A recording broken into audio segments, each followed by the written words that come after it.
میں نے ایک بدو کو دیکھا کہ اپنے لڑکے سے کہہ رہا تھا کہ اے بیٹے، تجھ سے قیامت کے دن پوچھا جائے گا کہ تو نے کیا کیا، یہ نہ پوچھا جائے گا کہ تیرا نسب کیا ہے، یعنی تجھ سے پوچھیں گے کہ تیرا ہنر کیا ہے، اور نہ کہیں گے کہ تیرا باپ کون ہے۔ کعبے کے غلاف کو لوگ بوسہ دیتے ہیں، وہ ریشم کے کیڑے کی وجہ سے مشہور نہیں ہوا ہے۔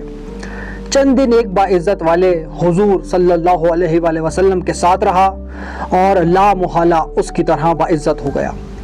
قیامت کے دن لوگوں سے ان کے اعمال و افعال کے بارے میں پوچھا جائے گا، یہ نہ پوچھا جائے گا کہ تیرا باپ کون ہے۔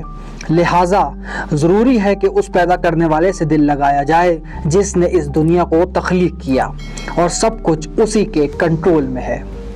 باعزت رہنے کے لیے حضور صلی اللہ علیہ وآلہ وسلم کی ذات کے عکس جمال سے نسبت پیدا کرنی چاہیے، وگرنہ قیامت کے دن ذلت و خواری دیکھنی پڑے گی۔